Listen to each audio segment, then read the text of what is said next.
Welcome to the Diplomats. I'm Ed Sullivan. We are sponsored by diplomacybriefing.com. I'm also known as Go Horns Go. And I'm here to discuss Media Wars 2, which is a battle of all the diplomacy media types.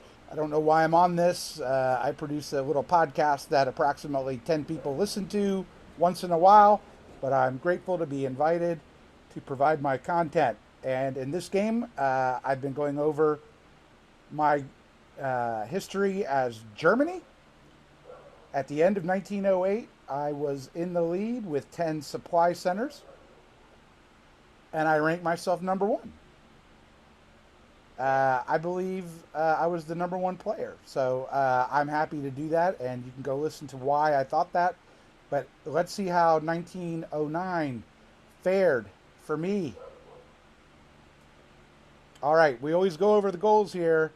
First goal is to last longer than Zachary Moore did in Media Wars 1.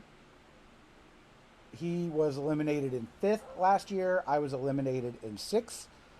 So right now it looks like I will last longer than Zachary Moore. Maybe.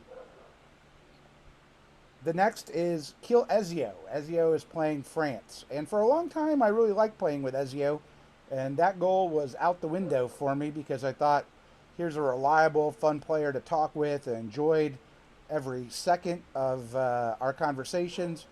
And he decided just because he was going to one dot me for Belgium, but it wasn't a stab. And I think it wasn't a stab, but I just didn't like that play. So, as you have seen in prior episodes, I have put a brutal stab on France.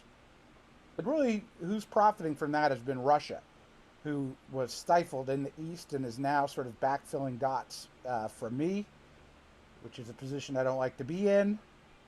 But here we go in spring 1909. I think it would best be say is continue Operation Anti-Ezio.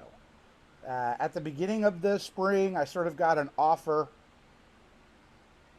from Italy and Austria that as long as I didn't pursue an attack against them, that they would help me out against France. So I said, sure. That sounded good to me. They didn't like the move to Tyrolia, however, but I really don't feel like I could have done anything else. I didn't like the French army there. Of course, I didn't know that Tyrolia was going to go back to Piedmont. Otherwise, I wouldn't have agreed to the Russian unit in Galicia going to Bohemia.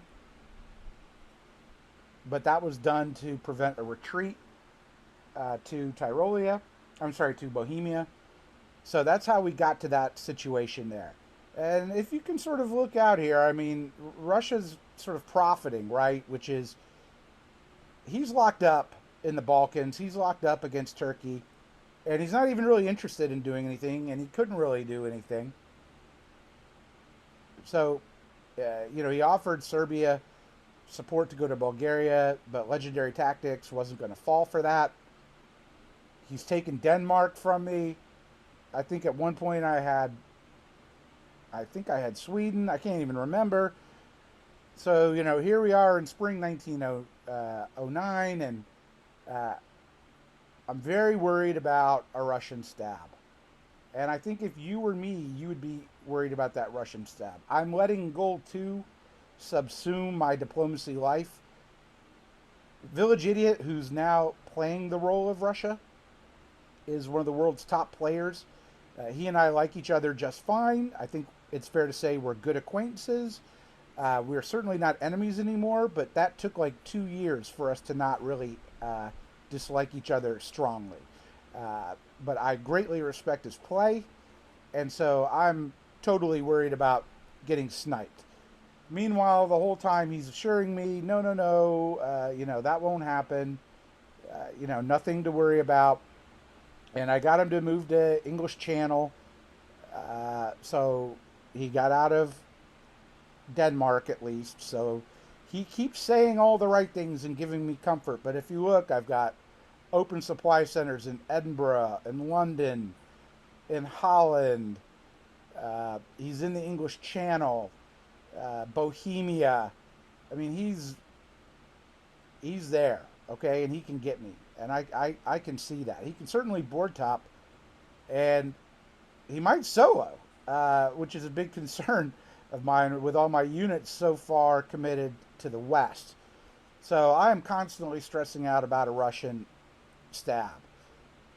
Now, I think the main point here is I was worried about the French fleet retreating and where it would go, and all these are problems that could be taken care of. And so I really tried to get North to go to English Channel.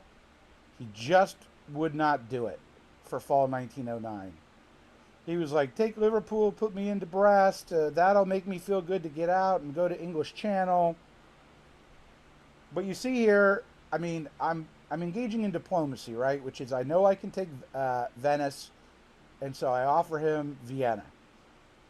That gets him, you know, dots, and it gets him dots through me. But I'm getting dots, and I'm not going to be greedy about it. And I'm going with the saying that Andrew Goff taught me, two-time world champion, maybe three-time world champion, multiple world champion Andrew Goff, which is I'd much rather play with someone giving me centers than stab them for them. So that's basically my philosophy right now with Russia. And as I look here, Russia now gets 2 builds. They're up to 11. I'm up to 10. I tell Russia he basically can't build 1. And we agree to build in Munich and Warsaw. And here we go. And I just keep looking at this map. And I look and I look and I look.